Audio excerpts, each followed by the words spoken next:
Good evening, HTB youth. My name's Ben, and I'm here to talk to you about integrity. And you're all about to realise that I may not be the world's expert on integrity. And recently I found out more and more that actually I fall short in this area a lot. And as people have found out this is what I'm talking on, I've been called out on it more and more. And just the other day I asked my parents if they could lie to my school in order to get me out of something at school, and so I could go on the youth weekend away.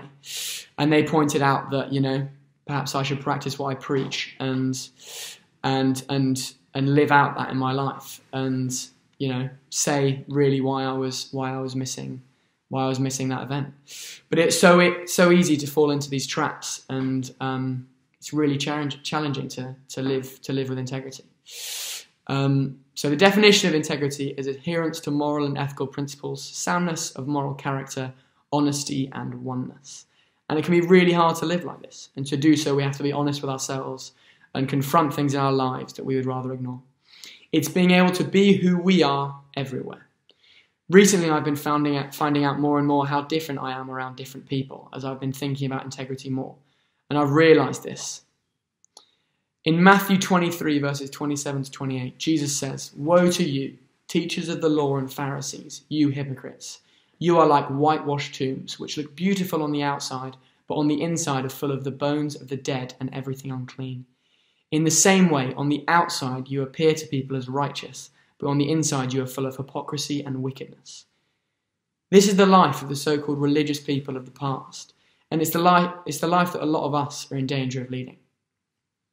A life in which we are either different in private or in which we are different in the separate areas of our lives.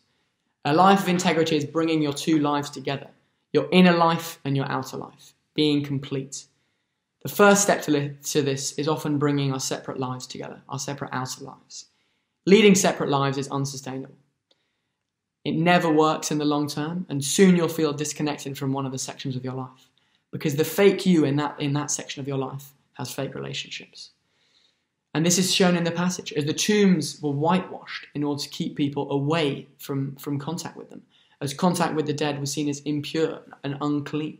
And therefore, by coming into contact with the fake you and with the facade you've put up for yourself, you are harming those around you as well, as they are not seeing the real you and are investing in a relationship that isn't valuable and has no intimacy.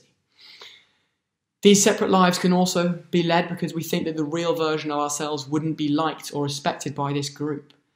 And that is almost always not true and is, a lie. It's a lie that's spoken over us and is often, caused by anxiety in social situations and things like that. And, in the rare occasions where maybe people don't want you, the real you in that group, they don't deserve you there. You're better than that.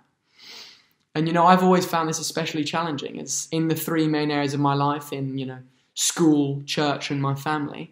I found that I've been, really different.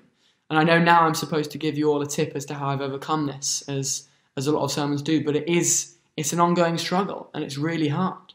And the more I look into it, the more I realise I need to work on it. And, in particular, the thought that I could talk on something as serious as integrity for 10 minutes and just be serious for 10 minutes would be laughable to my school friends.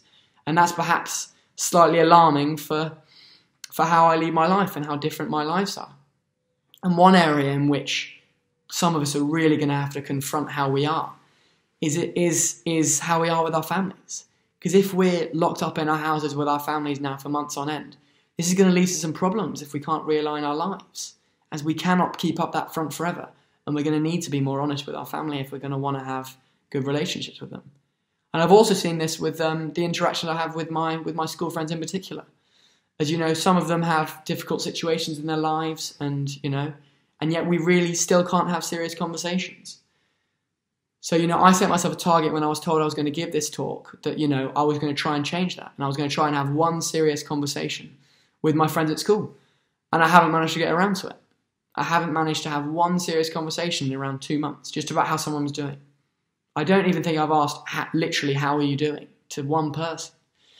And, I need to work on that. And, I can see in a lot of areas of my life that, I'm falling short there, and I need to work on it. And often this just comes from us just being willing to be the change. You know, I just need to pluck up the courage to, you know, maybe just one or two people, ask them, you know, how's this? How are you doing, mate? How are you? Are you finding this difficult? And, you know, we really do need to do this now more than ever. As you know, we only have, you know, 2 or 3 more days around our mates at school before we might not see them in person for a really long time. And I think we really need to get in those serious conversations now and be able to talk to them, you know, about what's going on, about the serious issues. And the other area in which, you know, we need to live a life of integrity is through, you know, bringing into alignment our inner lives and our outer lives. And we can also see this in the passages. Jesus isn't necessarily criticizing the Pharisees for the problems on the inside and for the secret lives and thoughts that these guys are having. And while these aren't great, obviously, Jesus is just reminding them that they need to acknowledge these problems and bring them into the light. And they need to make sure that what's going on the inside is represented by how they are. And we need to try and unify our inner and outer lives. And this all comes from vulnerability. And this can be hugely difficult and often painful. But we need to be able to lower ourselves down by making ourselves weak and therefore pushing others up and making others feel more comfortable. And this, you know, people can fear that this is going to make them seem unappealing or, you know, just not make them look great. But it almost always makes us seem more appealing and means that others feel like they can open up to us.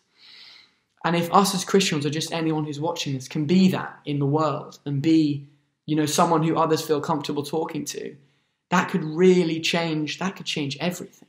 And that can improve everyone's lives. And that could be amazing. And I'd like to finish by challenging everyone watching this just to say that, you know, if we're at home with our families for the next few months or even in the next few days with our friends, you know, let's try and have some serious conversations. Let's try and be honest and try and, you know, establish, you know, maybe which area of our lives is the real us. And, you know, in the areas of our lives where we're not being ourselves, think about why and try and change that.